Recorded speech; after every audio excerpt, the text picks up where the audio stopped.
The spin only mu s and spin plus orbital mu s plus L. Magnetic moment of chromium hexachloride 3 minus. So यहाँ पे ये जो complex है chromium hexachloride 3 minus, इसका spin only mu S और mu S plus L spin plus orbital magnetic moment. So इसका answer क्या होगा? तो यहाँ पे क्रोमियम हेक्साक्लोराइड था, यहाँ पे क्रोमियम हेक्साक्लोराइड था, तो इसका मतलब ये है क्लोराइड स्ट्रॉन्ग फील्ड लिगैंड है। तो इसीलिए ये जो है क्रोमियम 24 था, वो 24 था, तो 3 इलेक्ट्रॉन लूज़ हो जाता है तो वो 23 हो जाता है। तो इसीलिए यहाँ पर 3 अनपेयर इलेक्ट्रॉन है। तो क्लोरीन जो है स्ट्रॉन्ग फील्ड लिगैंड है, तो इसीलिए जब तक 5 ऑर्बिटल में एक अनपेयर इलेक्ट्रॉन भरने जाता है तब तक पेयरिंग नहीं होगा, क्योंकि क्लोरीन स्ट्रॉन्ग फील्ड लिगैंड है और बहुत स्प्लिटिंग करता है। सो इसीलिए यहाँ पर +2 +1 0, तो 3 अनपेयर इलेक्ट्रॉन है। तो n is equal to 3, mu S is equal to square root n l plus 1, mu S equal to square root n bracket n plus 1, n क्या 3, so 3 क्या है 3 + 1 4, 3 multiplied by 4 is 12, 12 का square root 3.87, mu L plus S, इसका formula आएगा square root n plus 2 plus l plus 1, तो square root n plus 2 plus n bracket n plus 1 रहेगा। Mu L plus S का ये जो मैग्नेटिक मोमेंटम है L plus S का, इसका फॉर्मूला है square root n plus 2 multiply by l in bracket l plus 1, square root n plus 2 plus l plus 1। सो यहाँ पर नंबर ऑफ इलेक्ट्रॉन 3 है, 3 + 2 5, 3 multiplied by 5 is 15 plus 3 plus 1 तो 27। सो यहाँ पर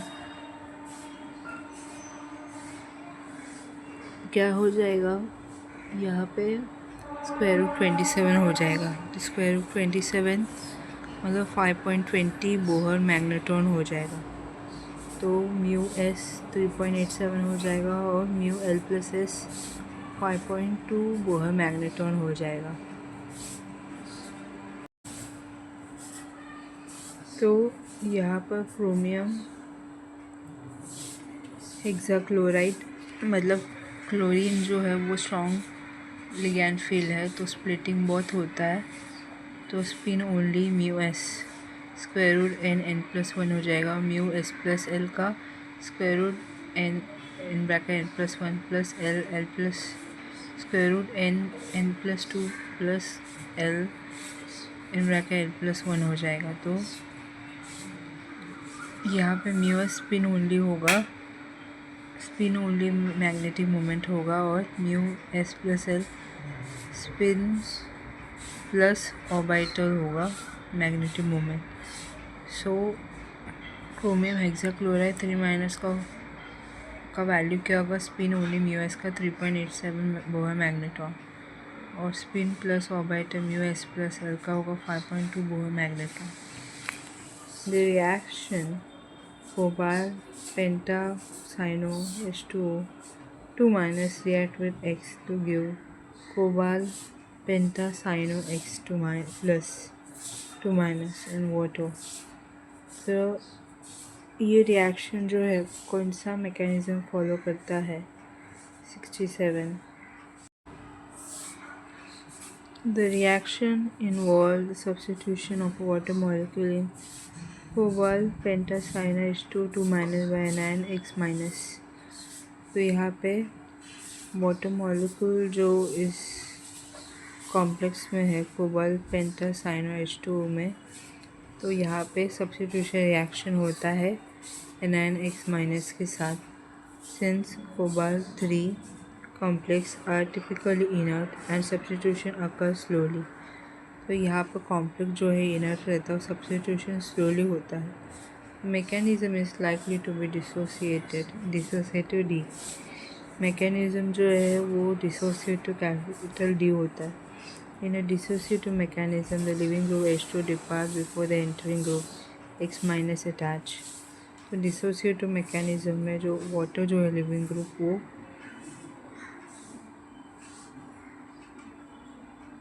वहाँ से उस कॉम्प्लेक्स से निकल जाता है X- अटैच होने से पहले, फॉर्मिंग अ 5 कोऑर्डिनेट इंटरमीडिएट, और इसके लिए 5 कोऑर्डिनेट इंटरमीडिएट फॉर्म होता है। So answer is 2।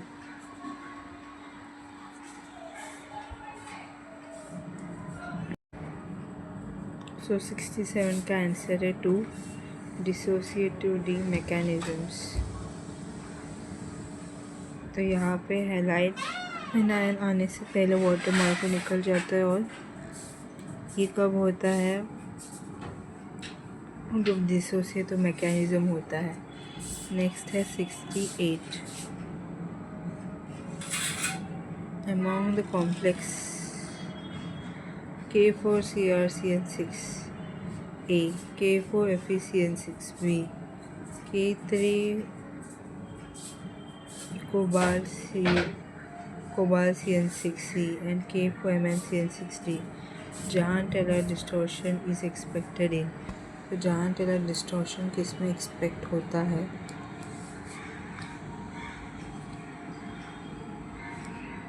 फर्स्ट का A and B and C, 2 का B C and D, third का A and D and fourth का B एंड C। तो 68 का क्या है आंसर? 68 का आंसर इस 3 है।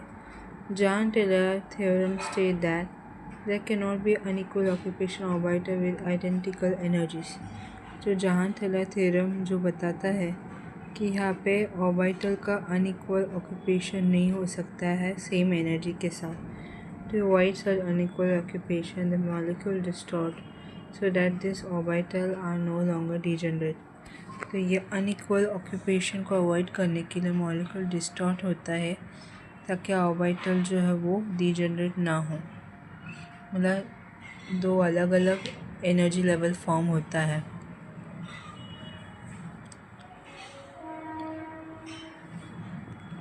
सो T2G अनसिमेट्रिकल वीक जहान टेलर डिस्टॉर्शन। अगर T2G अनसिमेट्रिकल है इसका मतलब है वीक जहान टेलर डिस्टॉर्शन है। अगर EG अनसिमेट्रिकल है तो स्ट्रॉन्ग जहान टेलर डिस्टॉर्शन है। तो जहान टेलर थ्योरम जो है वो बताता है कि कभी भी अगर एनर्जी पाँचों ऑर्बिटल का एनर्जी सेम रहता है तो जो भी इलेक्ट्रॉन जो है ऑर्बिटल को ऑक्यूपाई करता है वो ऑर्बिटल जो है वो डिवाइड नहीं होता अनइक्वल एनर्जी लेवल में। लेकिन ऐसा अनइक्वल एनर्जी लेवल को अवॉइड करने के लिए मॉलिक्यूल को ऑर्बिटल को डिस्टॉर्ट करना पड़ता है।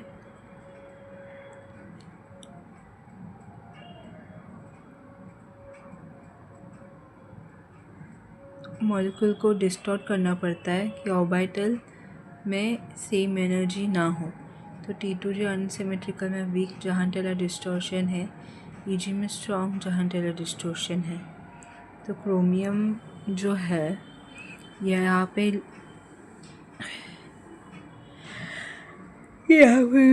लगा है। तो क्रोमियम में 4 इलेक्ट्रॉन T2G में है, फिर Fe2 में 6 इलेक्ट्रॉन T2G में है, कोबाल्ट 3+ में 6 इलेक्ट्रॉन T2G में है और Mn2+ में 5 इलेक्ट्रॉन T2G में है।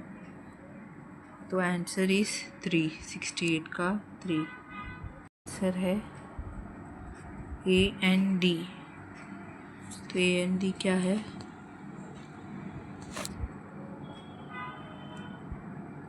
K4CrCN6A है और K4MnCN6 है। तो ये K4CrCN6 इसमें जहां टेलर डिस्टोर्शन दिखाई देता है वो K4MnCN6 है। यहाँ पर भी जहां टेलर डिस्टोर्शन दिखाई देता है क्योंकि इनका T2G में अनइक्वल एनर्जी डिस्ट्रीब्यूट है।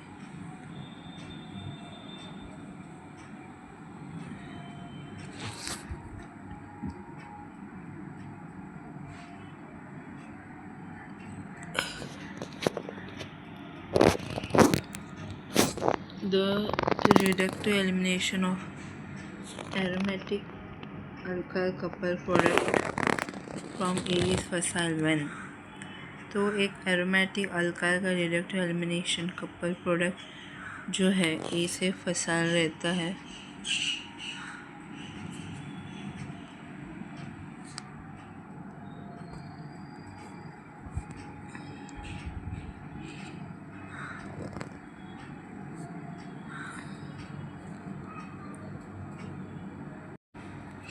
So correct answer is 1. The reductive elimination of aromatic alkyl couple product from A is facile when alkyl is methyl। तो जो अल्काइल एरोमेटिक अल्काइल का जो रिडक्टिव एलिमिनेशन है कपल प्रोडक्ट ए से फसाइल रहता है अल्काइल से जो मिथाइल रहता है because the elimination group and also the elimination product should be natural, क्योंकि एलिमिनेशन ग्रुप और एलिमिनेशन प्रोडक्ट जो है नेचुरल रहना चाहिए। Only methyl group is electron releasing group among all the given option. Methyl group he electron releasing group है सभी option में से। तो 69 का आंसर है 1। 69 का आंसर जो है 1 है। R is equal two methyl. So aromatic alkyl का रिडक्टिव एलिमिनेशन जो है ए से फसाइल होता है जो अल्काइल मिथाइल ग्रुप होता है।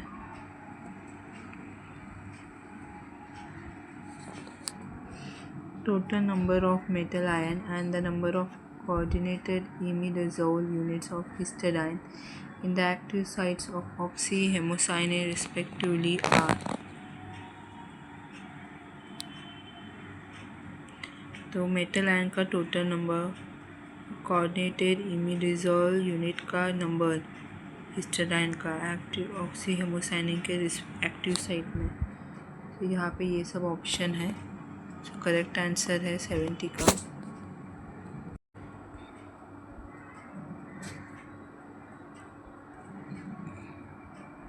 करेक्ट आंसर 1 है। Each copper ion is bounded to 3 imidazole group from histidine side chain making a total of 6 coordinated imidazole units, 2 copper ion multiply by 3 histidine residue per ions.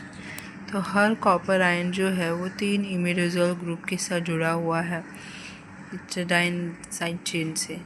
तो total 6 coordinate imidazole unit form होता है। तो यहाँ पे 2 copper ion react होता है 3 histidine residue हर ion में। तो इसको बोल तो कितना होता है 6। सो टोटल जो कोऑर्डिनेशन है इमिडाज़ोल यूनिट का वो 6 है। So correct answer is 1। 2 copper multiply by 3 histidine residue पर ion is equal to 6। So 2 copper 2 plus और 6। तो टोटल नंबर जो है मेटल आयन का 2 है और number of coordinate imidazole unit of histidine 3 है। तो एक्टिव साइड में ऑक्सीहेमोसाइनिन का तो टोटल नंबर जो है मेटल आयन का 2 कॉपर 2 प्लस है और number of coordinate imidazole unit जो है हिस्टिडाइन का वो 6 है।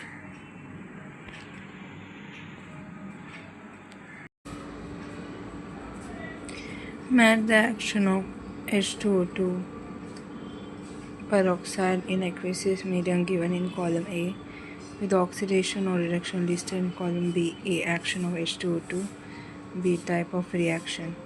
तो यहाँ पे हाइड्रोजन पेरोक्साइड का एक्शन एक्वेसियस मीडियम में कॉलम ए देता है। कोई ऑक्सीडेशन रिडक्शन जो कॉलम बी में रहता है, तो ये सब होता है जब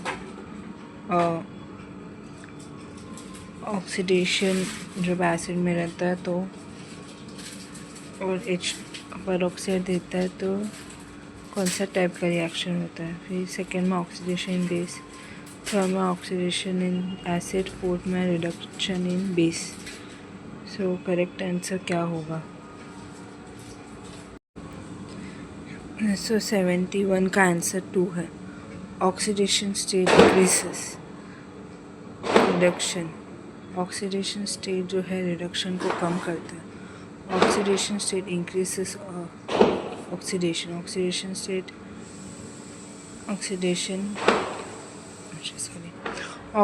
state decreases reduction, oxidation state increases oxidation. तो रिडक्शन कब होता है, जब ऑक्सीडेशन स्टेट कम होता है। ऑक्सीडेशन कब होता है, जो ऑक्सीडेशन स्टेट बढ़ता है। कोई मेटल चाहे का ऑक्सीडेशन स्टेट बढ़ेगा मतलब ऑक्सीडेशन, कोई मेटल का ऑक्सीडेशन स्टेट कम हो जाएगा तो वो रिडक्शन होता है। सो 71 का आंसर है 2। सो 1 ऑक्सीडेशन इन एसिड में FeCN6 4 जो है FeCN6 3 देता है। फिर सेकेंड जो है ऑक्सीडेशन बेस वो D देता है, Mn2 प्लस Mn4 प्लस देता है।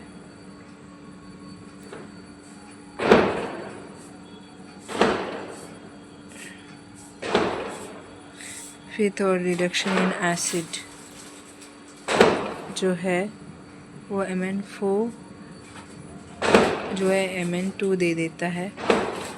और फोर्थ में जो रिडक्शन इन बेस है वो FeCN6 3 माइनस और FeCN6 4 माइनस दे देता है। तो फर्स्ट ऑक्सीडेशन एसिड का FeCN6 4 जो है FeCN6 3 दे देता है। Oxidation base Mn2 plus Mn4 plus दे देता है। थर्ड का oxidation reduction acid C manganese tetraoxide manganese 2 plus देता है। और फोर्थ का A रिडक्शन बेस जो है FeCN6 3 माइनस जो है FeCN6 4 माइनस दे देता है।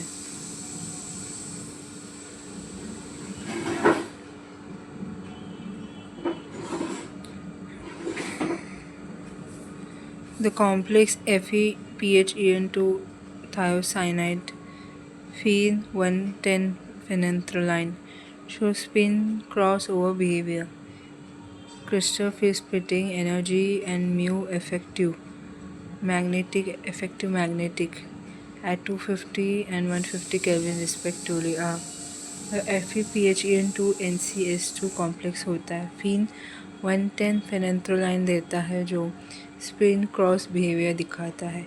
CFSC और म्यू इफेक्टिव 250 केल्विन और 150 केल्विन रहता है।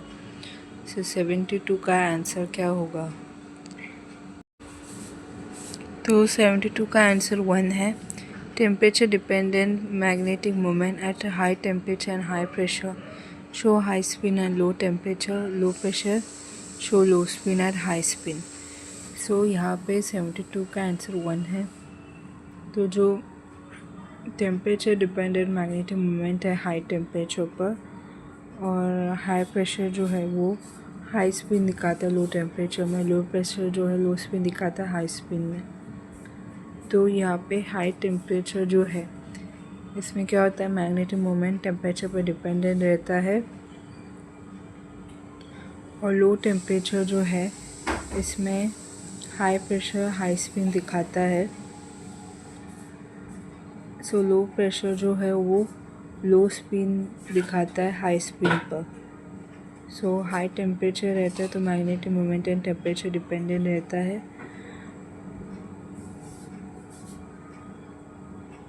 और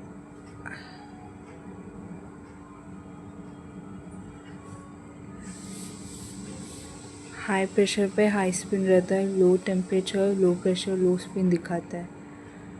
तो अगर टेम्परेचर ज़्यादा रहेगा तो प्रेशर ज़्यादा रहेगा, टेम्परेचर प्रेशर ज़्यादा रहेगा तो स्पिन भी ज़्यादा होगा। अगर टेम्परेचर कम होगा प्रेशर कम होगा तो लो स्पिन होगा। तो अगर टेम्परेचर ज़्यादा होगा तो प्रेशर ज़्यादा होगा, प्रेशर ज़्यादा होगा तो हाई स्पिन होगा, टेम्परेचर कम होगा तो प्रेशर भी कम होगा, तब स्पिन लो स्पिन हो जाएगा। तो यहाँ पे CFSE 1 2 3 4 5 6 7 है, स्प्लिटिंग हो जाएगा तो यहाँ पे 1 2 3 4 1 2 3 4 4 इलेक्ट्रॉन है। तो T2G का एनर्जी लेवल -4 मल्टीप्लाई T2G क्या हो जाएगा, -0.4 मल्टीप्लाई बाय 4 प्लस यहाँ पे EG में 2 इलेक्ट्रॉन है तो 0.6 मल्टीप्लाई बाय 2 माइनस 1.6 प्लस 1.2 क्या हो जाएगा, 0.4 हो जाएगा। क्रिस्टल फील्ड स्प्लिटिंग एनर्जी जो है वो 0.4 हो जाएगा।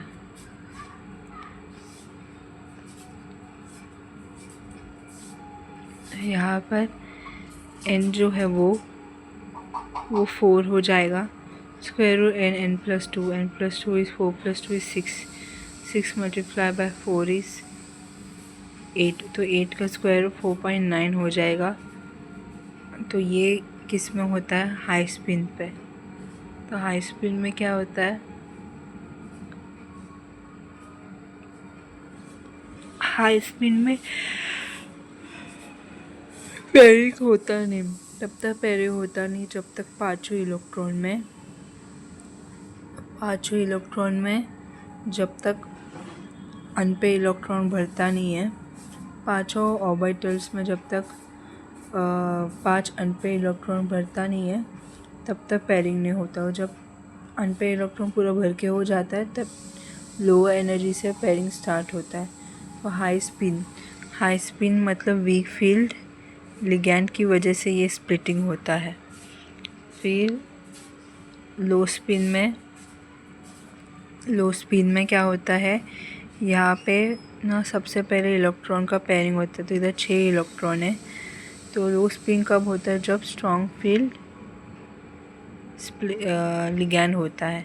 तो यहाँ पे EG में कुछ नहीं है तो -4 multiply by T2G plus 0.6 multiply by EG, तो -4 multiply by 6 plus 0.6 multiply by 0, तो कितना हो जाता है, -2.4 प्लस 0.6 मल्टीप्लाई बाय 0, तो म्यू जो है वो 0 हो जाता है। सो करेक्ट आंसर जो है वो 72 का 1 है, 72 का 1 है। FePHN2NCS2 फिन 110 फिनेंथ्रोलाइन जो है वो स्पिन क्रॉस बिहेवियर दिखाता है। तो क्रिस्टल फी स्प्लिटिंग एनर्जी 0.4 दिखाता है। म्यू इफेक्ट 4.90 दिखाता है। तो 250 केल्विन में ना हाई स्पिन होता है और लो टेम्परेचर में म्यू इफेक्ट है 2.4 हो जाता है और तब 0.00 बोहर मैग्नेट्रॉन हो जाता है।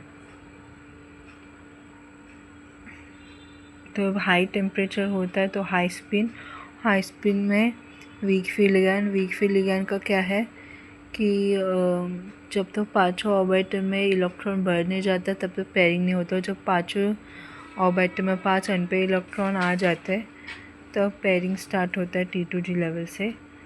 और लो स्पिन जो है उसमें स्ट्रॉन्ग फील्ड लिगैंड होता है। यहाँ पे मतलब सबसे पहले इलेक्ट्रॉन का पेयरिंग होता है। तो जहाँ पे हाई स्पिन हो वहाँ का Bohr magnetron mu effect magnetic moment 0.4 है। और सॉरी आपका हाई स्पिन में CFSE 0.4 है और बोहर मैग्नेट्रॉन जो mu effect to magnetic moment 4.90 है। फिर यहाँ पे CFSE जो लो स्पिन में 2.4 डेल्टा है और मैग्नेटिक मोमेंट 0.00 बोहर मैग्नेट्रॉन है।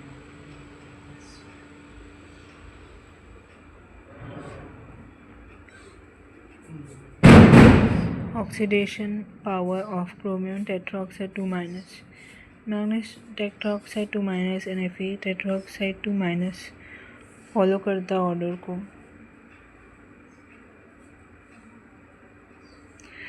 Chromium tetraoxide 2 minus, manganese tetroxide 2 minus, iron tetroxide 2 minus, ये सब ऑक्सीडाइजिंग पावर है। तो 73 का आंसर क्या है?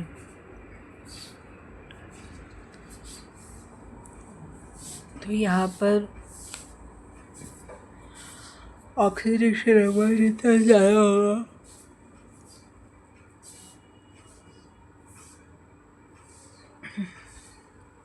ऑक्सीडेशन नंबर जितना ज़्यादा होगा तो ऑक्सीडेशन होगा।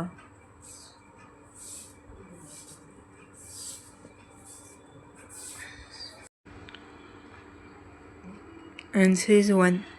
Oxidising power means self reduction और gain of electron. Oxidizing power का मतलब है खुद का इलेक्ट्रॉन लूज़ करना होता है। तो यहाँ पे chromium tetraoxide 2 minus oxidizing power कम है compare to manganese tetroxide 2 minus है। मैंगनीज टेट्राऑक्साइड 2 माइनस का पावर कम है compare to Fe iron tetroxide 2 minus से। सबका ऑक्सीडेशन स्टेट +6 है।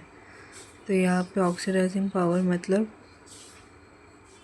खुद इलेक्ट्रॉन गेन करता है और दूसरों से इलेक्ट्रॉन लूज़ करवाता है। तो ऑक्सीडाइजिंग पावर का मतलब क्या है? वो खुद दूसरों का इलेक्ट्रॉन लूज़ करवाता है और खुद इलेक्ट्रॉन गेन करता है। जिस स्पीशीज़ को ज़बरदस्ती इलेक्ट्रॉन लूज़ करवाए उसी से इलेक्ट्रॉन गेन करता है, उसको बोलते हैं oxidising power. So this power is based on the standard reduction potential of the species in. ये जो ऑर्डर जो है वो स्पीशीज़ का स्टैंडर्ड रिडक्शन पोटेंशियल जो इन्वॉल्व रहता है उसके बेस के हिसाब से है। Higher the temperature standard potential stronger the oxidizing power. Standard potential जितना ज़्यादा रहेगा ऑक्सीडाइजिंग पावर भी उतना ही ज़्यादा होगा। स्टैंडर्ड पोटेंशियल जितना ज़्यादा होगा ऑक्सीडाइजिंग पावर भी ज़्यादा ही होगा। तो Fe का जो साइज़ है छोटा है कंपेयर टू मैंगनीज, और मैंगनीज का साइज़ छोटा कंपेयर टू क्रोमियम से। तो Fe जो है अपने इलेक्ट्रॉन गेन करने के लिए सबसे ज़्यादा ऑक्सीडाइजिंग पावर दिखाएगा कंपेयर टू मैंगनीज टेट्राऑक्साइड से। मैंगनीज टेट्राऑक्साइड का साइज़ ज़्यादा छोटा है कंपेयर टू क्रोमियम से। मैंगनीज ज़्यादा ऑक्सीडाइजिंग पावर दिखाए कंपेयर टू क्रोमियम से। ठीक है, तो ऑक्सीडाइजिंग पावर सबसे ज़्यादा किसका है? आयरन सल्फेट का, क्योंकि Fe का साइज़ छोटा है। और क्रोमियम टेट्राऑक्साइड का ऑक्सीडाइजिंग पावर कम रहेगा क्योंकि क्रोमियम का साइज़ बड़ा है।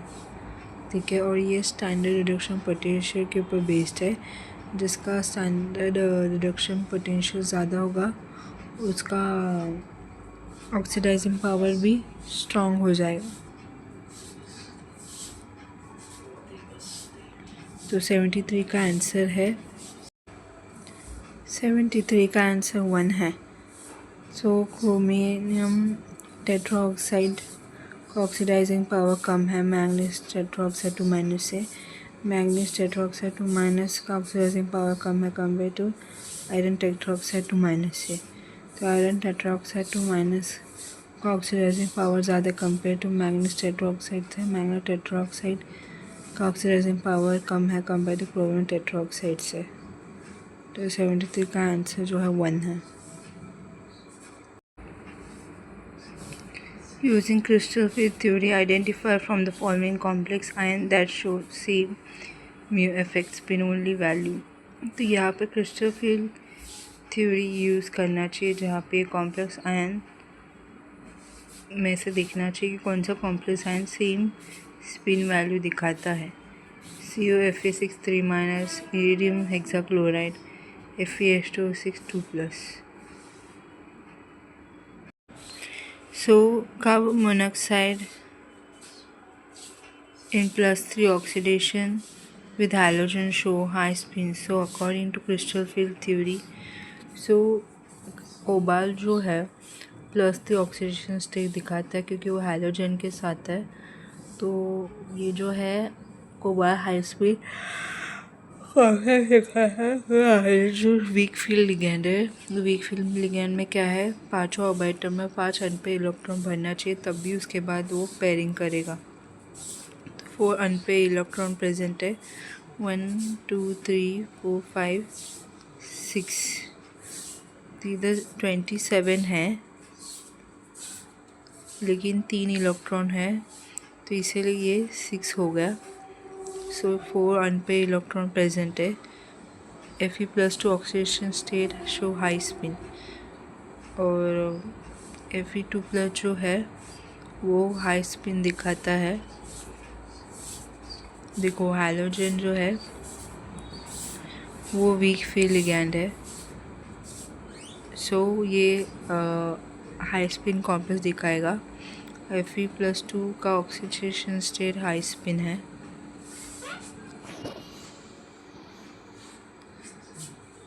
सो यहाँ पर भी क्या होगा, यहाँ पर भी पाँचों ऑर्बिटल में 5 अनपेयर इलेक्ट्रॉन भरना चाहिए, तभी बाद में वो T2G में ग्राउंड लेवल में पेयरिंग होगा। तो यहाँ पर भी 4 अनपेयर इलेक्ट्रॉन है। But iridium is 5D molecule, show low spin, so there is no unpaired electron. ये इरिडियम जो है वो वाटर के साथ जुड़ा हुआ है, मतलब लो स्पिन कॉम्प्लेक्स दिखाता है। मतलब वाटर जो है स्ट्रॉन्ग फील्ड लिगैंड है, और स्ट्रॉन्ग फील्ड लिगैंड में इलेक्ट्रॉन का अरेंजमेंट अलग है। यहाँ पे वाटर में क्या होता है, यहाँ पे बाकी सारे वीक फील्ड लिगैंड के जैसा नहीं है। वाटर स्ट्रॉन्ग फील्ड लिगैंड है तो इधर स्टार्टिंग से इलेक्ट्रॉन पेयर्ड हो जाएगा, ठीक है। तो इरिडियम जो 5D मॉलिक्यूल है वो लो स्पिन दिखाएगा। तो यहाँ पे कोई भी अनपेयर इलेक्ट्रॉन प्रेजेंट नहीं, क्योंकि स्टार्टिंग से पेयरिंग हो रहा है तो कोई अनपेयर इलेक्ट्रॉन रहेगा ही नहीं। तो इसीलिए 74 का आंसर है 3, विच इज़, तो 74 का आंसर है A एंड C। तो कोवा Fe6 - ये सेम बोर मैग्नेट्रॉन दिखाएगा। FeH2O6 2+, ये भी same magnetic mu effect spin only दिखाएगा। तो answer is A and C।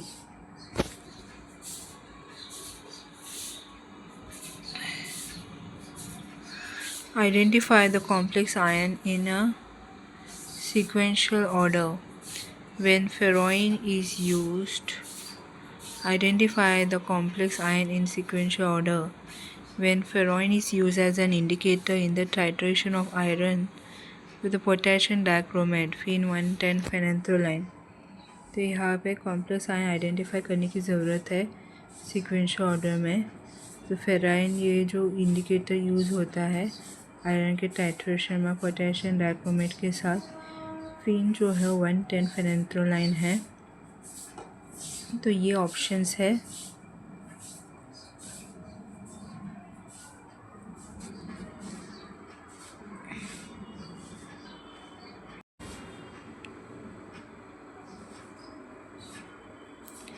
तो 75 का आंसर 1 है। In the titration of iron when potassium dichromate using ferroin as an indicator, the complex ion that form in sequential order। तो iron का जब titration होता है पोटेशियम डाइक्रोमेट के साथ तो फेरोइन यूज़ करता है इंडिकेटर। तो कॉम्प्लेक्स आयन जो फॉर्म होते हैं सीक्वेंशियल ऑर्डर में FePHAn3 2+ और FePHAn3 3+।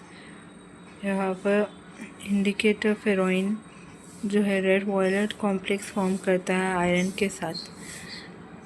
फेरोइन जो है कॉम्प्लेक्स आयरन के कॉम्प्लेक्स के साथ रेड वायलेट कलर फॉर्म करता है। As a reaction proceed iron is oxidise to iron forming FePHAn3 3+ complex. जब रिएक्शन आगे बढ़ता है तो आयरन जो है ऑक्सीडाइज होता है और फॉर्म करता है FePHAn3 3+ complex. Which color change is used to detect the endpoint of the titration। ये कॉम्प्लेक्स का कलर जो है, ये कॉम्प्लेक्स में जो कलर चेंजेस वो यूज़ होता है टाइट्रेशन का एंड पॉइंट को डिटेक्ट करने के लिए।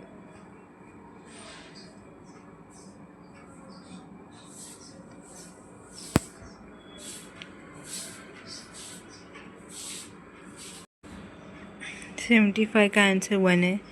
FePHAn3 2+ और FePHAn3 3+। तो ये जो FePHAn3 2+ और FePHAn3 3+ ये सब फॉर्म होता है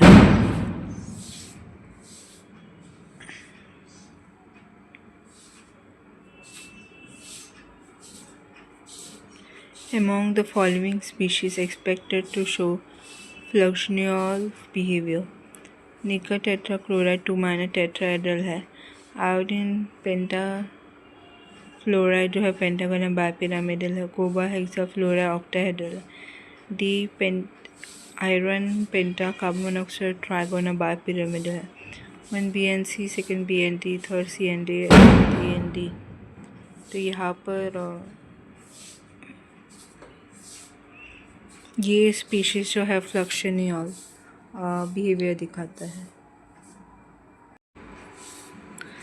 सो 76 का आंसर 2 है। Species that show fluxional behavior are those in which there is a rapid interchange of ligand or a group।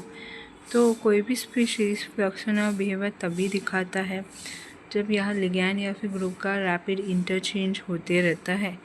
The behaviour often occur due to low activation barrier and can be observe through nuclear magnetic resonance, spectroscopy, signal broadening and coalescing. तो ये behaviour तभी होता है जब यहाँ पर लो activation barrier होता है। ये ऑब्जर्व होता है न्यूक्लियर मैग्नेटिक रेजोनेंस स्पेक्ट्रोस्कोपी के थ्रू, सिग्नल ब्रॉडनिंग और कोलेसेनिंग में। Iodine septafluoride, this compound has a pentagonal bipyramidal geometry and the axial equatorial fluorine ligand can interchange rapidly resulting fluxional behavior। So यहाँ पर वापस पढ़ते हैं। Species that show fluxional behavior are those in which there is a rapid interchange of ligand or a group। तो species जो fluxional behavior दिखाता है क्योंकि उनका लिगैंड या फिर ग्रुप में रैपिड इंटरचेंज होता है। The behaviour often occur due to low activation barrier and can be observe through nuclear magnetic resonance as signal broadening and coalescing. तो ये जो है बिहेवियर तब होता है जब यहाँ पर लो एक्टिवेशन बैरियर की वजह से, और ये कब देख सकते हैं? न्यूक्लियर मैग्नेटिक रेजोनेंस स्पेक्ट्रोस्कोपी के थ्रू जो सिग्नल ब्रॉडनिंग रहता है। Iodine septafluoride, this compound has a pentagonal bipyramidal geometry. तो ये कंपाउंड जो है पेंटागोनल बाइपिरामिडल ज्योमेट्री है and the axial equatorial fluorine ligand can be interchange rapidly resulting fluxional behaviour. तो ये एक्सियल और इक्वेटोरियल फ्लोरीन लिगैंड देता है जो इंटरचेंज होता है, उसकी वजह से फ्लक्शनल बिहेवियर दिखाता है।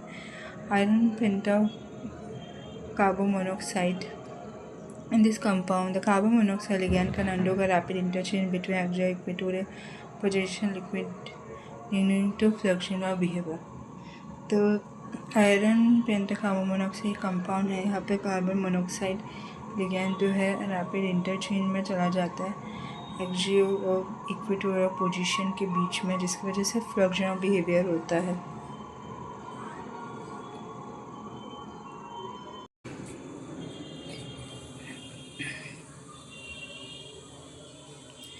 Manganese tetroxide minus is deep purple in color, whereas ruthenium tetroxide is colorless. This is due to great energy required. 4. तो manganese tetroxide deep purple colour देता है और रुथेनियम टेट्रोक्साइड कलरलेस देता है क्योंकि यहाँ पे बहुत ज़्यादा एनर्जी की वजह से। सो 77 का आंसर जो है 77 का answer is 3। Size of metal increases require more energy to ligand to metal charge transfer। Metal का साइज़ बढ़ता है तो ज़्यादा एनर्जी लगता है लिगैंड के लिए ताकि मेटल चार्ज ट्रांसफ़र हो सके। So manganese tetroxide minus is deep purple in colour, ruthenium tetroxide is colourless. तो manganese tetroxide minus deep purple colour है, ruthenium tetroxide minus colourless. This is due to greater energy required for charge transfer from oxygen to ruthenium compared to oxygen to manganese। तो ये क्यों होता है? ज़्यादा energy की वजह से ज़रूरत है ताकि चार्ज ट्रांसफ़र हो सके ऑक्सीजन से लेकर रुथेनियम तक, जिसको कंपेयर किया जाता है ऑक्सीजन से लेकर मैंगनीज तक। तो manganese tetroxide deep purple colour देता है, रुथेनियम टेट्रोक्साइड कलरलेस देता है। तो ये जो ज़्यादा एनर्जी की वजह से चार्ज ट्रांसफ़र होता है ऑक्सीजन से लेकर रुथेनियम तक, उसको कंपेयर करते हैं ऑक्सीजन से लेकर मैंगनीज तक। तो यहाँ पे मेटल का साइज जितना ज़्यादा रहेगा उतना ज़्यादा एनर्जी लगेगा लिगैंड को मेटल चार्ज से ट्रांसफ़र होने के लिए। जितना मेटल का साइज ज़्यादा रहेगा तो लिगैंड से लेके मेटल चार्ज तक का एनर्जी भी ज़्यादा लगेगा। तो इसे मैंगनीज का क्या है, साइज़ बहुत छोटा है तो इसलिए उसको कम एनर्जी की ज़रूरत है, इसे डीप पर्पल कलर देता है। रुथेनियम टेट्राऑक्साइड का क्या है, रुथेनियम का साइज़ ही बड़ा है तो जो एनर्जी जो है लिगैंड से लेकर मेटल चार्ज तक वो ज़्यादा है और इसीलिए ज़्यादा एनर्जी लगता है तो वो ज़्यादा एनर्जी लगता है तो इसीलिए वो कलरलेस है। सो यहाँ पे ऑक्सीजन से लेकर मतलब लिगैंड से लेकर रुथेनियम तक जो चार्ज ट्रांसफ़र है वो ज़्यादा, मतलब जो चार्ज ट्रांसफ़र है लिगैंड से लेकर रुथेनियम तक वो उसका एनर्जी ज़्यादा है कंपेयर टू चार्ज ट्रांसफ़र होता है ऑक्सीजन से लेकर मैंगनीज तक। देखो मैंगनीज का साइज़ छोटा है कंपेयर टू रुथेनियम से, तो मैंगनीज को कम एनर्जी की ज़रूरत पड़ती है और इसीलिए वो आराम से कलर दे सकते हैं। रुथेनियम का साइज़ बड़ा है तो इसीलिए उसको ज़्यादा एनर्जी चाहिए और ज़्यादा एनर्जी चाहिए इसीलिए वो कलरलेस है। तो आंसर है 77 का 3। तो साइज़ जितना छोटा रहेगा उतना कलर बनने का चांस है, साइज़ जितना बड़ा होगा कलर बनने का चांस बहुत मुश्किल है क्योंकि उसको एनर्जी भी ज़्यादा चाहिए। कोई साइज़ छोटा है तो उसको एनर्जी भी कम लगता है तो इसका कलरलेस है। कोई अगर साइज़ बड़ा है तो उसको एनर्जी भी ज़्यादा लगता है इसलिए वो कलरलेस है। तो 77 का आंसर है 3। सो charge transfer from oxygen to ruthenium compared to oxygen to manganese. So manganese tetroxide deep purple colour देता है, रुथेनियम टेट्राऑक्साइड कलरलेस देता है क्योंकि जो एनर्जी गैप रहता है ऑक्सीजन, जो चार्ज ट्रांसफ़र का एनर्जी जो रहता है ऑक्सीजन से लेकर रुथेनियम तक ज़्यादा रहता है कंपेयर टू ऑक्सीजन से लेकर मैंगनीज तक। Among the following cobalt oxalate 3 trans cobalt dichloroethylene diamine 2+, chromium EDTA the chiral one is or are। तो 78 का आंसर है क्या होगा, करेक्ट आंसर है 4। A molecule or ion is a chiral and if it is non superimposable। कोई भी molecules या फिर आयन जो है वो कायरल है अगर नॉन सुपर इम्पोजिबल है तो मतलब मिरर ऑब्जेक्ट इमेज जो है सेम नहीं रहना चाहिए, नॉन सुपर इम्पोजिबल रहना चाहिए तो वो कायरल है। अगर सुपर इम्पोज नहीं है तो वो उसका आइडेंटिटी इमेज मिरर इमेज दिखाता है। तो आंसर है 4th। तो 78 का आंसर है 4th, A and C। सो कौन सा कायरल है, एक तो कोबाल्ट ट्रिस ऑक्सैलिक 3- ये कायरल दिखाता है क्योंकि इसका जो मिरर ऑब्जेक्ट इमेज है वो सेम नहीं है, आइडेंटिकल नहीं है। और सी है chromium ethylene diamine tetra acetic acid क्योंकि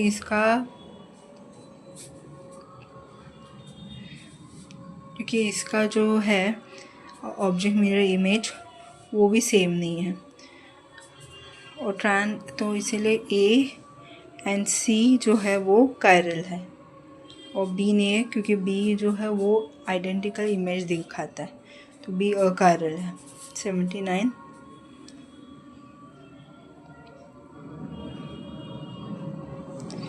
The correct statement about the substitution reaction of cobalt pentamine chloro 3- with hydroxide to give cobalt pentamine hydroxide 3- is। तो यहाँ पर करेक्ट स्टेटमेंट क्या है, तो कोबाल्ट पेंटासाइनोक्लोरीन 3- का रिएक्शन हाइड्रोक्साइड के साथ तो क्या देता है, कोबाल्ट पेंटासाइनो हाइड्रोक्साइड 3-। तो ये सब्स्टिट्यूशन रिएक्शन एक्चुअली होता क्यों है, first it obey first order kinetics, second its rate is proportional to the concentration of both the reactant. तो ये फर्स्ट ऑर्डर काइनेटिक्स को ओबे करता है, इसका स्पीड जो रहता है वो प्रोपोर्शनल रहता है रिएक्टेंट के दोनों कॉन्सेंट्रेशन से।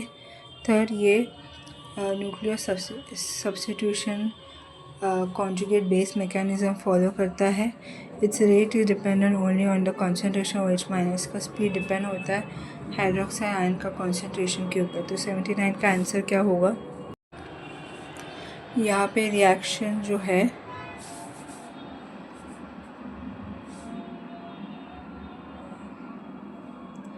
यहाँ पे सबस्ट्रेट जो है वो एक ही, इसमें क्लोरीन निकलता है, फिर यहाँ पे खाली होता है और OH माइनस आता है, वो ये कंपाउंड देता है। तो ये रिएक्शन आगे बढ़ता है डिसोसिएटिव पाथवे के थ्रू। तो ये रिएक्शन का स्पीड जो है सिर्फ सबस्ट्रेट के कॉन्सेंट्रेशन पर डिपेंडेंट है, तो इसीलिए फर्स्ट ऑर्डर काइनेटिक्स को फॉलो करता है, क्योंकि ये रिएक्शन सिर्फ इसी सबस्ट्रेट के कॉन्सेंट्रेशन में डिपेंडेंट है, इसे फर्स्ट ऑर्डर काइनेटिक्स दिखाता है। सो 79 का आंसर जो है वो 1 है।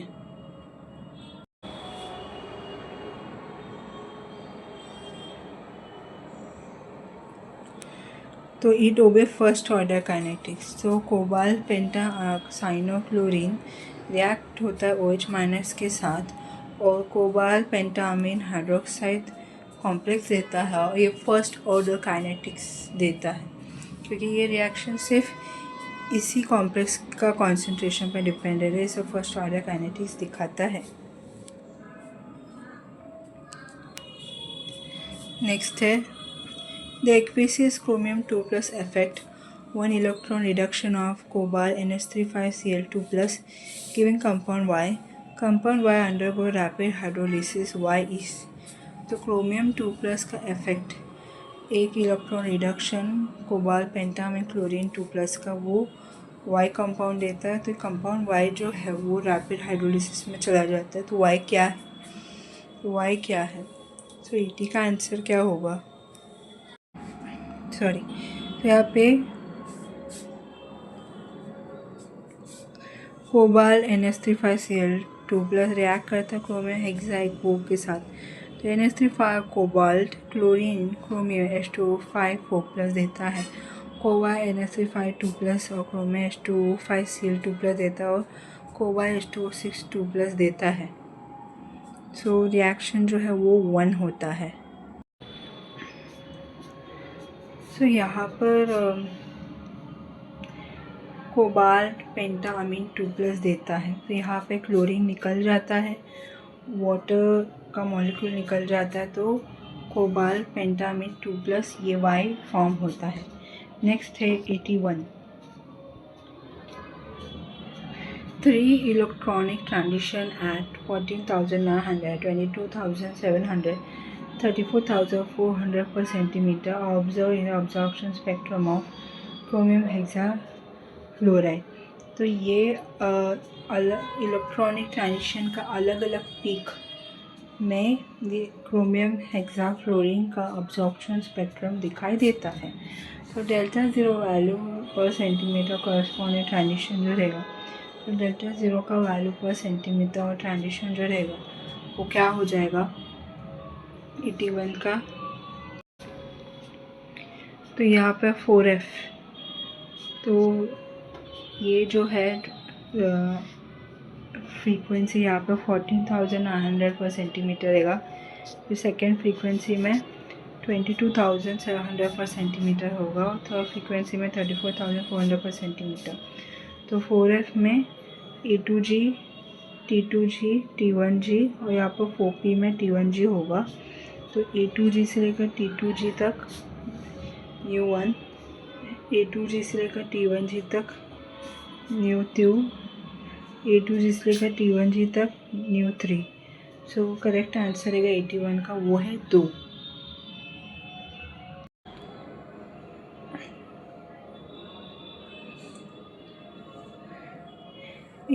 का आंसर जो रहेगा वो 81 का आंसर 2 रहेगा। 14,900 4A2G से लेकर 4T2G तक होगा। तो ये कंपाउंड क्रोमियम हेक्साफ्लोराइड का 3 इलेक्ट्रॉनिक ट्रांजिशन जहाँ पे ये अब्जॉर्प्शन स्पेक्ट्रम दिखता है, तो डेल्टा 0 वैल्यू क्या होगा? 14,900 4A2G से लेकर 4T2G होगा।